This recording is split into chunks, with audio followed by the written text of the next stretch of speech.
ಇದು ಮರೆಯದ ಹಾಡು, ಮೌನಗಳೇ ಸಾಕ್ಷಿಗಳು. ಕರೆಕ್ಟಾಗಿ ಪದಂಗಡಿ ಹತ್ರ ಇದ್ದೇನೆ. ಇಲ್ಲಿ ಎದುರುಗಡೆ ನಂದಿ ಬೆಟ್ಟದಲ್ಲಿ ಒಂದು ಅಂಗಡಿ ಉಂಟು. ಇಲ್ಲಿ ಲೆಫ್ಟಿಗೆ ಒಂದು ರೋಡ್ ಹೋಗಿದೆಲ್ಲ, ಅದು ಎಲ್ಲಿಗೆ ಹೋಗ್ತದೆ ಅಂತ ಹೇಳಿದರೆ ನಮ್ಮ ಕೊಲ್ಪದ ಬೈಲಾಗಿ ಸೀದಾ ಮಡಂತಿಯಾರಿಗೆಲ್ಲ ಹೋಗ್ತದೆ. ಅಲ್ಲಿಂದ ರೈಟ್ ತಗೊಂಡು ಹೋದರೆ ಮಡಂತಿಯಾರು ಮತ್ತು ಪೂಂಜಲ್ಕಟ್ಟೆ ಆ ಕಡೆ ಎಲ್ಲ ಹೋಗುವ ರಸ್ತೆ ಅದು. ಫಸ್ಟಿಗೆ ನಾವು ಆ ಕಡೆ ಹೋಗ್ತಾ ಇದ್ವಿ ವಸಂತಣ್ಣ ಇದ್ದಾಗ. ನಮ್ಮ ಜೊತೆ ನೀವು ಮುಂಚೆಯಿಂದ ವಿಡಿಯೋ ನೋಡ್ತಾ ಇದ್ದರೆ ನಿಮ್ಗೆ ಗೊತ್ತಿರ್ಬೋದು. ರಾಘಣ್ಣ, ನಾನು ಮತ್ತು ವಸಂತಣ್ಣ 3 ಜನ ಲೈನಿಗೆ ಬರ್ತಾ ಇದ್ವಿ. ಅದೊಂದು ಲಾಂಗ್ ಲೈನ್ ಇತ್ತು ನಮ್ಮದು. ಸೊ ನೆನಪಾಯ್ತು ಈಗ ಸಡನ್ನಾಗಿ ಎಲ್ಲ ಮೆಮೊರೀಸ್ ನೆನಪಾಗುವಾಗ ಒಮ್ಮೆ ಬೇಸರ ಆಗ್ತದೆ ಮಾರೆ.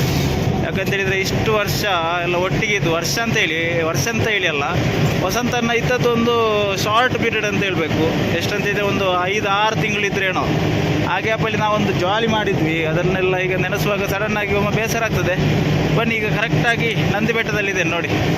ಈ ಡಿವೈಡ್ರ್ ಕಾಣುವಾಗಲೇ ನಿಮಗೆ ಗೊತ್ತಾಗಬೇಕು ಇದು ನಂದಿ ಬೆಟ್ಟ ಅಂತೇಳಿ. ಈ ರೋಡಲ್ಲಿ ಎಲ್ಲಿ ಸಹ ಡಿವೈಡ್ರ್ ಇಲ್ಲ, ಇಲ್ಲಿ ಮಾತ್ರ ಇರೋದು ನಂದಿ ಬೆಟ್ಟದಲ್ಲಿ. ಅಲ್ಲಿ ಎದುರುಗಡೆ ಒಂದು ಬಾಯಮ್ಮನ ಅಂಗಡಿ ಉಂಟು. ಅಲ್ಲಿಗೆ ಅವರಿಗೆ ರೊಟ್ಟಿ 4 ಬಾಕ್ಸ್ ರೊಟ್ಟಿ, ಒಂದು ಚಿಕ್ಕ ಒಂದು ಕಟ್ಟು, ಅದನ್ನು ಹಾಕಿದರೆ ಮತ್ತು ನಮ್ಮ ನೆಕ್ಸ್ಟ್ ಪಾಯಿಂಟ್ ಸೀದಾ ಗೋಳಿ ಅಂಗಡಿಗೆ.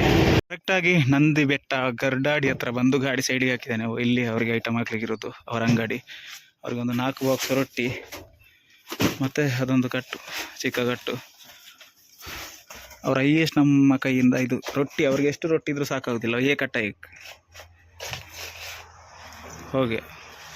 ಮತ್ತು ಇದೆಲ್ಲ ಗೋಳಿ ಅಂಗಡಿಗೆ. ಎರಡು ಹೋಟೆಲ್ ಉಂಟು. 2 ಹೋಟೆಲ್ಗೆ ಮೈದಾ ಎಲ್ಲ ಉಂಟು. ಅಷ್ಟೇ ಇಲ್ಲಿ ಹಾಕುವ. ಇಲ್ಲಿದಾದಮೇಲೆ ಗೋಳಿ ಅಂಗಡಿಗೆ ಹೋಗೋದಲ್ಲ. ಬನ್ನಿ, ತಗೊಂಡೋಗಿ ಕೊಡುವ. ಗೋಳಿ ಅಂಗಡಿ ಹತ್ರ ಇಲ್ಲಿ ಒಂದು ಪಾಯಿಂಟ್ ಇತ್ತು, ಹೋಟೆಲ್ ಗುರುವಾಕ್ಷಯ ಅಂತೇಳಿ. ಅಲ್ಲಿ ಐಟಮ್ ಹಾಕಿ ಆಯಿತು. ಐಟಮ್ ಹಾಕಿ ಫೋನ್ಪೇ ಎಲ್ಲ ಮಾಡಿಸಿ ಬಂದ್ವಿ. ತೋರಿಸಲಿಕ್ಕಾಗಲಿಲ್ಲ, ಯಾಕಂತೇಳಿದ್ರೆ ಅಲ್ಲಿ ಫುಲ್ ರಶ್ ಇತ್ತು. ಶಾಲಾ ಮಕ್ಕಳೆಲ್ಲ, ಕಾಲೇಜ್ ಮಕ್ಕಳೆಲ್ಲ ಊಟ ಮಾಡ್ತಾಯಿದ್ರು. ಈಗ ನಮ್ಮ ಕೆಲಸ ಏನಪ್ಪ ಅಂತೇಳಿದರೆ, ಎದುರುಗಡೆ ಒಂದು ಹೋಟೆಲ್ ಉಂಟು, ಹೋಟೆಲ್ ಕಡಲ ಅಂತೇಳಿ. ಅಲ್ಲಿಗೆ ಹೋಗಿ ಐಟಮ್ ಹಾಕಿ ಅಲ್ಲಿಯೇ ಊಟ ಮಾಡುವ ಅಂತ. ಈ ಉದರ್ ಕಾಯಗ ಹಾಗೆ ಹೋಟೆಲ್ ಮೇಲೆ ಅಲ್ಲೇ ಊಟ ಮಾಡುವ ಅಂತೇಳಿ ನೋಡುವ. ಅಲ್ಲಿ ಇಳಿಸಿ ಮತ್ತೆ ಊಟ ಮಾಡುವ. ಊಟ ಮಾಡಿ ಅಲ್ಲಿಂದ ಸೀದಾ ನಾವು ನಯನಾಡಿಗೆ ಹೋಗಬೇಕು. ನಯನಾಡಿಗೆ ಹೋಗಿ ಮತ್ತೆ ವೇಣೂರಿಗೆ ಹೋಗಬೇಕು. ಅದೊಂದು ಲಾಂಗ್ ಪ್ರೊಸೆಸ್ ಅಂತ ಅಂದ್ಕೊಳ್ಳಿ. ಬನ್ನಿ, ಇಲ್ಲೇ ರೈಟ್ ಸೈಡಲ್ಲಿ ಇರೋದು ಹೋಟೆಲ್ ಕಡಲ್ ಅಂತ. ಕಡಲ್ ಒಳಗಡೆ ಹೋಗ್ಲಿಕ್ಕೆ ಜಾಗ ಉಂಟು ಮಾರ. ಆದರೆ ಈ ಕಾರ್ನವರೆಲ್ಲ ನಿಲ್ಲಿಸುವುದರಿಂದ ಅಲ್ಲಿ ಒಳಗೆ ಹೋಗ್ಲಿಕ್ಕೆ ಸಾಗೋದಿಲ್ಲ. ಇಲ್ಲೇ ಸೈಡ್ಗೆ ಹಾಕುವ. ಬನ್ನಿ, ಸೈಡ್ಗೆ ಹಾಕಿ ಬಿಡುವ ಗಾಡಿ. ಇದೇ ಕಡಲ್. ನಮ್ಮ ಗಾಡಿಯಲ್ಲಿ ಸೈಡ್ಗೆ ಹಾಕಿದ್ದಾನೆ. ನಮ್ಮ ಹುಡುಗ ಖಾಲಿ ಮಾಡ್ತಾ ಇದ್ದಾನೆ. ನಾನೊಂದು ತಪ್ಪು ಕೆಲಸ ಮಾಡಿದ್ದೆ. ಇದೊಂದು ಬಾಕ್ಸಲ್ಲಿ ಕೊಡಬೇಕಿತ್ತು ಹಿಂದೆ ಹೋಟೆಲಿಗೆ. ಸೊ ನಾವು ಮರೆತು ಬಂದ್ವಿ. ಅದನ್ನು ಕೊಡಲಿಕ್ಕೋಸ್ಕರ ಹೋಗ್ತಾ ಇರೋದು. ಬನ್ನಿ, ಅಲ್ಲಿ ಕೊಟ್ಟು ಬರುವ ಇದೊಂದು ಬಾಕ್ಸನ್ನು.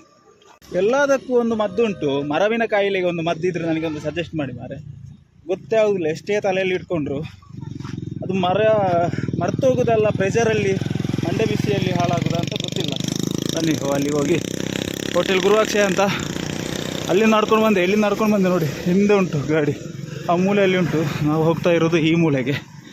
ಗಾಡಿ ಮತ್ತೆ ತಿರುಗಿಸಿ ತರುವ ಅವಸ್ಥೆ ಆಗಲಿಕ್ಕಿಲ್ಲ, ಅದಕ್ಕೋಸ್ಕರ. ನಮ್ಮ ಹುಡುಗ ಗಾಡಿ ಖಾಲಿ ಮಾಡಿ ಅಲ್ಲಿ ಕೂತಿದ್ದಾನೆ ನೋಡಿ. ಊಟಕ್ಕೋಸ್ಕರ ಕೂತದಾಗಿರ್ಬೋದು. ನಾನು ಅಲ್ಲಿ ಕೂತ್ಕೊಳ್ಳಿಕ್ಕೆ ಹೇಳಿದ್ದೆ. ಬನ್ನಿ, ಈಗ ನಾವು ಅಲ್ಲಿ ಹೋಗಿ ಊಟ ಮಾಡುವ. ಅಲ್ಲಿ ಐಟಮ್ ಕೊಟ್ಟು ಬಂದಾಯಿತು. ಅಲ್ಲಿ ಹೋಗಿ ಊಟ ಮಾಡಿ ಮತ್ತೆ ಸೀದಾ ನಯನಾಡಿಗೆ.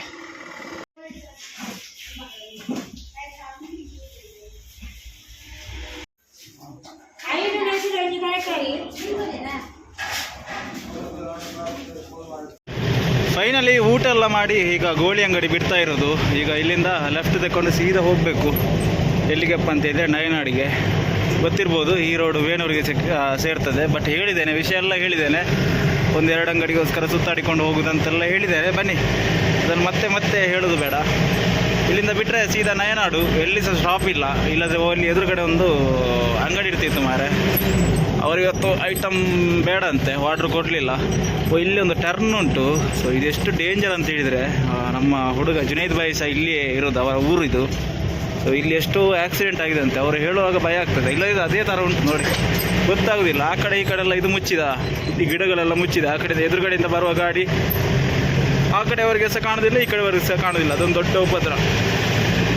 ಬನ್ನಿ, ಈಗ ಸೀದಾ ಇಲ್ಲಿಂದ ನಯನಾಡಿಗೆ ಹೋಗಿ ನಯನಾಡಲ್ಲಿ ಒಂದು 2 ಪಾಯಿಂಟ್ ಉಂಟು, ಅದನ್ನು ಮುಗಿಸಿ ಮತ್ತೆ ಸಿಗ್ತೇನೆ ನಿಮಗೆ.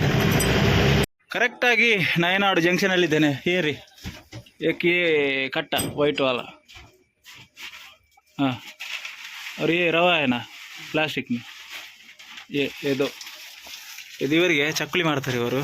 ಮತ್ತು ಇನ್ನೊಂದು ಪಾಯಿಂಟ್ ಅಲ್ಲಿ ಉಂಟು ಎದುರುಗಡೆ ಶೆನೈ ನಯನಾಡ್ ಅಂತ, ಅಲ್ಲಿ ಅವರು ಬಂದು ಮಾರೇಶೆ ಎಂತಂತ ಕೇಳುವ, ಫೋನ್ ಮಾಡಿ ಕೇಳಿ ಎಂತಂತ ನೋಡುವ.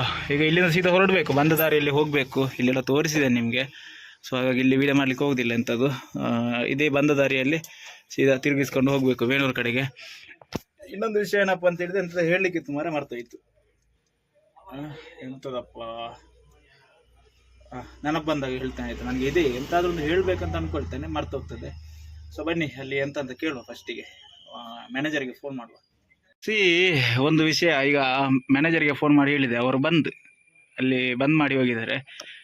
ಆ್ಯಕ್ಚುಲಿ ಅವ್ರು ಹೇಗೆ ಬರ್ದಂತೇಳಿ ಇಲ್ಲಿ ಗೋಳಿ ಅಂಗಡಿ ಹಾಕಿ ಈ ಕಡೆ. ಫಸ್ಟ್ ಆಫ್ ಆಲ್ ನಾನು ಇಲ್ಲಿಗೆ ಬರ್ಲಿಕ್ಕೇನೆ ಇಲ್ಲ, ನನಗೆ ಇದು ಭಯಂಕರ ಲಾಂಗ್ ಆಗ್ತದೆ. ಫಸ್ಟ್ ಆಫ್ ಆಲ್ ಇದು ನನ್ನ ಲೈನೇ ಅಲ್ಲ, ಇದು ಯಾರ್ದು ಲೈನ್ ಅಪ್ಪ ಅಂತ ಹೇಳಿದ್ರೆ ನಮ್ಮ ಇನ್ನೊಬ್ರು ಡ್ರೈವರ್ ಇದ್ದು. ಸೊ ಇದು ಫಸ್ಟ್ ಆಫ್ ಆಲ್ ಇದು ನಂದು ಲೈನ್ ಅಲ್ಲ, ಆದರೂ ನಾನು ವಹಿಸ್ಕೊಂಡು ಬರ್ತಾ ಇರೋದು ಇಲ್ಲಿಗೆ.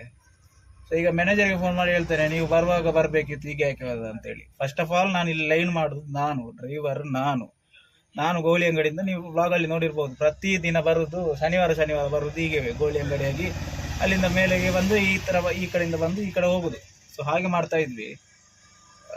ಈಗ ಬೇರೆನಂತೆ ಬರುವಾಗ ಬರಬೇಕಿತ್ತು, ನಾವು ಬದಲಿ ಕಲಿಸುವಾಗ ಇನ್ನೊಂದು ಗಾಡಿಯಲ್ಲೆಲ್ಲ ಉಲ್ಟಾ ಬರ್ತಾ ಇದ್ದದ್ದು, ಆ ಥರ ಈ ಥರ ಅಂತ ಹೇಳ್ತಾ ಇದ್ದಾರೆ. ಎಂತೆಲ್ಲ ಅವಸ್ಥೆ ಮಾರೆ. ಯಾರು ಸಹ ಒಬ್ಬ ಡ್ರೈವರ್ ಇದು ಕಷ್ಟ ಅರ್ಥ ಮಾಡಿಕೊಳ್ಳೋದಿಲ್ಲ, ದುಡಿಯುವವರ ಕಷ್ಟ ಅರ್ಥ ಮಾಡಿಕೊಳ್ಳೋದಿಲ್ಲ. ಇವರೆಲ್ಲ ಕಂಪನಿಯಲ್ಲಿ ಕೂತು ಆರಾಮ್ಸೆ ಇರ್ತಾರೆ. ಬಟ್ ನೋಡಿ ಅಲ್ಲಿ ಬಂದಲ್ವಾ, ಸೊ ಇವರೆಲ್ಲ ಕಂಪನಿಯಲ್ಲಿ ಕೂತ್ಕೊಂಡು ಆರಾಮ್ಸೆ ಅಲ್ಲಿ ಇರ್ತಾರೆ. ಅವ್ರಿಗೆ ಎಂತ ಗೊತ್ತಾಗೋದಿಲ್ಲ. ನಾವಿಲ್ಲಿ ಈ ಬಿಸಿಲಿಗೆ ಬಂದು ಇಲ್ಲಿ ನಡುದಾರಿಯಲ್ಲಿ ಸಾಯೋದು ಓದಲ್ಲಿ. ಇವರಿಗೆ ಅಲ್ಲಿ ಕೂತ್ಕೊಂಡು ಹೇಳಲಿಕ್ಕೆ ಸುಲಭ ಆಗ್ತದೆ, ಯಾರಿಗೆ ಸಹ ಆಗ್ಬೋದು. ದುಡ್ಡು ಕೊಟ್ಟರೆ ದುಡಿದ್ರೆ ಸಂಬಳ ಕೊಡೋದು, ಧರ್ಮಕ್ಕೆ ಅಂತ ಕೊಡುದಿಲ್ಲ ಯಾರು ಸಹ. ಫಸ್ಟ್ ಆಫ್ ಆಲ್ ಅದನ್ನೆಲ್ಲ ಮೈಂಡಲ್ಲಿ ಇಟ್ಕೊಳ್ಲಿಕ್ಕಿಲ್ಲ, ಎಂತ ಹಾಗೆ ಭಯ ಹೀಗೆ ಭಯ ಅಂತೆಲ್ಲ ಅನ್ಕೊಳ್ಲಿಕ್ಕಿಲ್ಲ. ಸೊ ನಮಗೆ ಯಾವುದು ಸುಲಭ ಆಗ್ತದೆ ನಾವು ಅದನ್ನು ಮಾಡ್ಕೊಂಡು ಹೋಗೋದು. ನಾವೆಲ್ಲದಕ್ಕೂ ಅಡ್ಜಸ್ಟ್ ಮಾಡ್ಕೊಂಡು ಫಸ್ಟ್ ಆಫ್ ಆಲ್ ಹೋಗ್ತಾ ಇದ್ದೇವೆ. ಈ ವರ್ಷ ಸ್ವಲ್ಪ ಅಡ್ಜಸ್ಟ್ ಮಾಡ್ಕೊಳ್ಬೇಕು, ಅದು ಮಾಡ್ತಾ ಇಲ್ಲ, ಅದೊಂದು ದೊಡ್ಡ ಉಪದ್ರ. ಸೊ ಅಲ್ಲಿ ಕುತ್ಕೊಂಡು ಹೇಳಲಿಕ್ಕೆ ಸುಲಭ ಸ್ವಾಮಿ, ಬಂದು ಲೈನಿಗೆ ಬನ್ನಿ ಕುತ್ಕೊಳ್ಳಿ, ಆಗ ಗೊತ್ತಾಗ್ತದೆ ಈ ನಮ್ಮ ಡಂಬರಾಟಗಳೆಲ್ಲ ಎಂತ ಮಾಡೋದು. ಯಾರು ಸಹ ಅರ್ಥ ಮಾಡಿಕೊಳ್ಳೋದಿಲ್ಲ, ಅದೇ ಬೇಸರ ಆಗೋದು. ಅವರಿಗೆ ಬೇಕಾದಾಗೆಲ್ಲ ನಾವು ಅಡ್ಜಸ್ಟ್ಮೆಂಟಲ್ಲಿ ಹೋಗ್ತೇವೆ, ನಾವು ಅಡ್ಜಸ್ಟ್ಮೆಂಟಿಗೆ ಕೇಳಿದರೆ ನಮ್ಮ ಅಡ್ಜಸ್ಟ್ಮೆಂಟಿಗೆ ಅವರಿಲ್ಲ. ಸೊ ಹಾಗಾಗಿ ನಾವು ಸಹ ಇನ್ನು ಅಡ್ಜಸ್ಟ್ಮೆಂಟನ್ನು ನಿಲ್ಲಿಸಬೇಕು, ಆಗ ಬುದ್ಧಿ ಬರ್ತದೆ ಎಲ್ರಿಗೂ ಸಹ. ಆಗ ಒಂದು ಅಂಗಡಿ ಬಂದುಂಟಂತ ಹೇಳಿದಲ್ಲ, ಅದು ಇದೇ ಅಂಗಡಿ. ಅಲ್ಲಿ ಐಟಮ್ ಇಟ್ಟಿದ್ದೇವೆ, ಮಳೆ ಹನಿ ಬೀಳದಾಗೆ ಇಲ್ಲಿ ಕೇಳಿದ್ದಾರೆ. ಅಲ್ಲಿ ಮೇಲೆ ಸೀಟ್ ಉಂಟು, ತೊಂದರೆ ಇಲ್ಲ, ಅಲ್ಲಿ ಕೆಳಗೆ ಇಟ್ಟಿದ್ದೇವೆ. ಈಗ ಅಲ್ಲಿ ಐಟಮ್ ಇಟ್ಟು ಆಯಿತು, ಬಿಲ್ ಕೂಡ ಅಲ್ಲೇ ಇಟ್ಟಿದ್ದೇನೆ. ಈಗ ಬಂದ ದಾರಿಯಲ್ಲಿ ಹಿಂತಿರುಗಿ ಹೋಗುವ ಬನ್ನಿ. ಚಲೋ. ನಯನಾಡಿಂದ ಬಿಟ್ಟವರು ಈಗ ಸೀದಾ ವೇಣೂರು ಕಡೆ ಹೋಗ್ತಾ ಇದ್ದೇವೆ. ನಯನಾಡಿಂದ ವೇಣೂರಿಗೆ ಹೋಗಲಿಕ್ಕೆ ಮೈಬಾರ ಆಗೋದು ಯಾಕಂತ ಹೇಳಿದರೆ ನೋಡ್ಬೋದು ರೋಡ್ ಯಾವ ಥರ ಉಂಟಂತೇಳಿ. ಸಪೂರ ರೋಡ್ ಮಾರೆ, ಸಿಂಗಲ್ ರೋಡು, ಹೋಗಲಿಕ್ಕೆ ಮೈಕೈ ನೋವಾಗ್ತದೆ. ಯಾಕಂತ ಹೇಳಿದರೆ ಫಸ್ಟ್ ಆಫ್ ಆಲ್ ಈ ಗಾಡಿದು ಭಾರ ಹೊತ್ಕೊಳ್ಳಿಕ್ಕೆ ನನಗೆ ಕಷ್ಟ ಆಗ್ತದೆ. ಯಾಕಂದರೆ ಈ ಸ್ಟೇರಿಂಗ್ ಅಷ್ಟು ಟೈಟ್ ಉಂಟು, ಮತ್ತು ಹೆವಿ ಗಾಡಿ ಅಂತ ಫೀಲ್ ಆಗ್ತದೆ, ಒಂದು ಸ್ಮೂತಾಗಿಲ್ಲ, ಫುಲ್ ಹೆವಿಯೇ ಗಾಡಿ. ಕರೆಕ್ಟಾಗಿ 2.5 ಗಂಟೆಗೆ ವೇಣೂರು ರೀಚ್ ಆಯಿತು. ಈಗ ಇಲ್ಲಿಂದ ಒಂದು 100 ಮೀಟ್ರ್ ಅಂತ ಹೇಳ್ಬೋದು. ಇಲ್ಲಿಂದ 100 ಮೀಟ್ರ್ ಹೋದರೆ ಮೈನ್ ರೋಡು ನೋಡಿ. ಇಲ್ಲಿಂದ ಈಗ ಲೆಫ್ಟ್ ತಗೊಳ್ಬೇಕು. ಲೆಫ್ಟಿಗೆ ಹೋದರೆ ಮೂಡುಬಿದ್ರೆಗೆಲ್ಲ ಹೋಗ್ತದೆ, ರೈಟಿಗೆ ಹೋದರೆ ಬೆಳ್ತಂಗಡಿ ಸೇರ್ತದೆ. ಸೊ ಇದು ವೇಣೂರು ಜಂಕ್ಷನ್. ಬನ್ನಿ, ಇಲ್ಲಿ ಫಸ್ಟಿಗೆ ಒಂದು ಅಂಗಡಿ ಉಂಟು ಇಲ್ಲೇ. ವೇಣೂರಲ್ಲಿ ಇವತ್ತು ಒಂದೇ ಪಾಯಿಂಟ್ ಇರೋದು, ಜಾಸ್ತಿ ಅಂಥದ್ದಿಲ್ಲ. ಎಲ್ಲಪ್ಪ ಅಂತೇಳಿದರೆ ಇಲ್ಲೇ ದುರ್ಗಶ್ರೀ ಅಂತ ಅಲ್ಲಿ ಕಾಣಿಸ್ತಾ ಇರ್ಬೋದು ನಿಮಗೆ. ಇಲ್ಲಿ ಒಂದೇ ತೊಂದರೆ ಅಂತ ಹೇಳಿದರೆ ಗಾಡಿ ಹಾಕಲಿಕ್ಕೆ ಜಾಗ ಇಲ್ಲ, ಅದೇ ಒಂದು ದೊಡ್ಡ ತೊಂದರೆ. ಬನ್ನಿ ಅದು ಸೈಡಿಗೆ ಹಾಕುವ. ನಮ್ಮ ಹುಡುಗ ಆಗ್ತಾ ಇದ್ದಾನೆ ನೋಡಿ. ನೆಲಕಡಲೆ ಇತ್ತು ಅಷ್ಟೇ, ದೊಡ್ಡದಂತ ಇಲ್ಲ ಐಟಮ್, ಒಂದೇ ಚಿಕ್ಕ ಐಟಮ್ ಇರ್ತದೆ. ಇಲ್ಲಾಂದ್ರೆ ಇವ್ರು ನೆಲಕಡಲೆ ಎಲ್ಲಿಂದೆಲ್ಲ ತೆಗಿತಾರೆ ಮಾರೆ. ಇವತ್ತು ಎಂಥದ ಕಮ್ಮಿ ಉಂಟು. ಈಗ ಇಲ್ಲಿಂದ ಬಿಟ್ಟರೆ ಕರಿಮಾಣಿಲ್ ಹತ್ರ ಒಂದು ಅಂಗಡಿ ಉಂಟು, ಅಲ್ಲಿಂದ ಆದರೆ ಮತ್ತೆ ಪೆರಿಂಜೆಯಲ್ಲಿ 2 ಅಂಗಡಿ, ಮತ್ತು ಮಾರೂರು ಆ ಕಡೆ ಆಗಿ ಸೀದಾ ಹೋಗ್ತಾ ಇರೋದೆ. ಮೂಡುಬಿದ್ರೆಯಲ್ಲಿ ಇವತ್ತು 3 ಅಂಗಡಿ ಉಂಟು, ಜಂಕ್ಷನಲ್ಲಿ 3, ಹೋಗೋ ದಾರಿಯಲ್ಲಿ ಮಾರೂರೆಲ್ಲ ಆಗಿ ಹೋಗುವಾಗ ಅಲ್ಲಿ ಒಂದು 2-3 ಅಂಗಡಿ ಸಿಗ್ತದೆ, 3-4 ಅಂಗಡಿ ಅಂತ ಉಂಟು. ಹೋಗುವ, 1:02 ಆಯಿತು.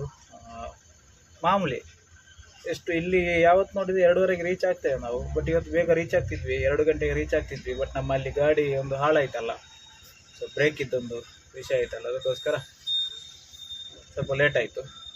ಫೈನಲಿ ವೇಣೂರು ಬಿಡುವ ಸಮಯ. ಅಲ್ಲಿ ಒಂದೇ ಅಂಗಡಿ ಇರುವುದಲ್ಲ, ಇನ್ನೆಲ್ಲಿ ಸಹ ಇಲ್ಲ. ಸೊ ಬ್ರಿಡ್ಜ್ ಕೆಳಗಡೆ ನೀರು ಎಷ್ಟು ಉಂಟು ಅಂತ ಹೇಳಿದರೆ ಇಷ್ಟು ಉಂಟು ನೋಡಿ.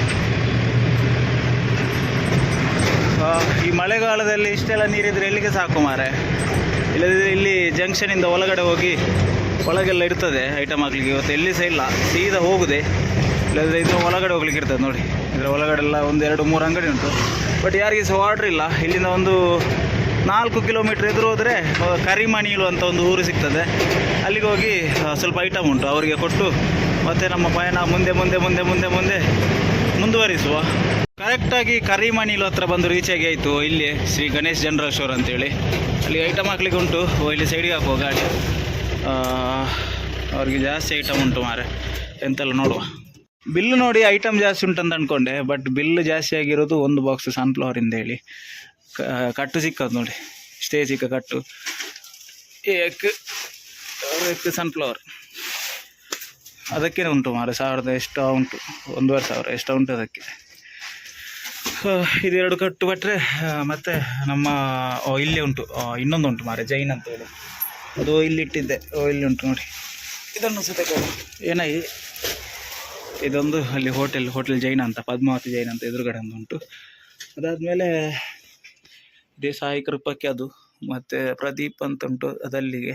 ಮತ್ತೊಂದು ಹೊಸತ್ತು ಹೋಟೆಲ್ ಉಂಟು ತುಳಸಿ ಅಂತ. ನಾನಲ್ಲಿ ಇಲ್ಲಿ ತನಕ ಹಾಕಲಿಲ್ಲ, ಬಟ್ ಒಂದು ಗೊತ್ತುಂಟು ತುಳಸಿ ಅಂತ, ನೋಡಿದ್ದೇನೆ ಅಲ್ಲಿ ಅಂತ. ನೋಡುವ, ಇಲ್ಲದಿದ್ದರೆ ಕೇಳುವ ಫೋನ್ ಮಾಡಿ. ಇದು ಮುಗಿಯದ ನೆನಪು ವಿರಹಗಳೇ